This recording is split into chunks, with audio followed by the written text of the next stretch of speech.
नमस्कार साथियों, कुछ बातें स्मार्ट मीटर के संदर्भ में करनी थी। जैसा कि आप सभी जानते हैं कि चिलियनवाला नगर पालिका क्षेत्र में भी स्मार्ट मीटर लगने शुरू हो गए हैं और उसी संदर्भ में कल एक कैंप यूपीसीएल और नगर पालिका के संयुक्त प्रयासों से यहाँ पर हुआ। उसमें कुछ बातें जो निकल के आई, जैसे कि कुछ भ्रांतियाँ हैं कि जैसे कि आप जानते हैं कि यूपीसीएल जो है एक निगम है, वो सरकार नहीं है। वो एक तरह की कंपनी है जो आपको विद्युत बेचती है। जैसे कुमाऊं मंडल विकास निगम, गढ़वाल मंडल विकास निगम एक निगम है, उसी तरह यूपीसीएल भी एक निगम है। तो जो सबसे पहले कहा ये जा रहा था कि ये जो स्मार्ट मीटर है इसको लगाना अनिवार्य है। तो जहाँ तक मैंने इसको सर्च किया है, और आप लोग भी अपने गूगल या किसी भी सर्च इंजन से सर्च करेंगे, तो कोई कहीं पर भी आदेश नहीं है कि ये मीटर लगाना अनिवार्य है। वर्तमान में हम सभी के वहाँ 3-4 सालों में ही डिजिटल मीटर लगे हैं और वो अच्छा काम कर रहे हैं। और जैसा कि माना जाता है कि स्मार्ट मीटर को प्रीपेड करने की भी कोई सरकार की योजना नहीं है।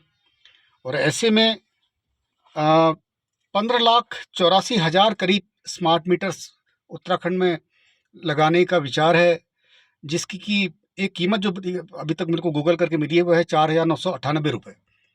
तो 15,84,000 को आप 4,0998 रुपये से गुणा करेंगे तो साधारण कैलकुलेटर में ये रकम आएगी भी नहीं है, पार हो जाएगी। तो एक ऐसा प्रदेश जो अभी विद्युत संकट से गुजर रहा हो, उसके पर्याप्त उत्पादन ना हो, उसको उत्पादन बढ़ाने के लिए ज़रूरत है फंड की, उसको अपने ट्रांसफार्मर्स लाइन्स के रिपेयर करने की ज़रूरत है। ऐसे में इतनी बड़ी राशि, जैसे कि हम तो कहते हैं कि पहले आप जो हमारी बिजली आ रही है, इलेक्ट्रिसिटी है, उसको तो स्मार्ट कीजिए। स्मार्ट मीटर तो उसके बाद आते हैं। अभी हर जगह अगर कहीं भी थोड़ा भी आंधी तूफान आए तो लाइट जो है चली जाएगी, फिर कई घंटों बाद आएगी। और स्मार्ट मीटर के बारे में अगर खुद हर उपभोक्ता सर्च करे, जिस तरह से उसमें कई जगह हैकिंग की संभावना बताई जाती है।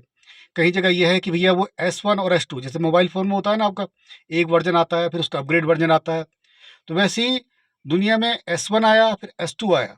और कई प्रदेशों में ऐसी शिकायत आई है कि वहाँ पर वो S1 लगा दिए गए, जो कि आउटडेटेड हो गए हैं वैश्विक पैमाने पे। तो उसमें उसकी बैटरी की दिक्कत हो जाती है। फिर वो जब तक बैटरी बदलेगी और सब कुछ होगा, और क्योंकि ये तो इसको आपके मीटर को ऑन करना ऑफ करना जो है वो फिर बाहर के हाथों में होता है, तो वो लोकल से भी नहीं होगा। अगर कहीं भी कोई दिक्कत आ गई, बिल में कोई मान लीजिए दिक्कत, जिस समय नया इंस्टॉल होता है, कोई बहुत सी जगह रामनगर वगैरह में हुआ कि एक डिजिट आपके पुराने मीटर और नए मीटर में गलत चढ़ गई।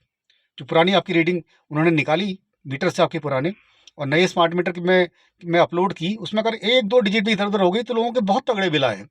और कई प्रदेशों में तो देखा गया है कि वो जब तक वो बिल सही नहीं हुए तब तक उन उपभोक्ताओं की लाइट भी कटी रह गई। तो मेरा ये कहना है कि ये आपके स्वविवेक पे है, अनिवार्य नहीं है। और इसके बारे में जानकारी ले लें, आप मेरी बातों पे भी ना जाएं।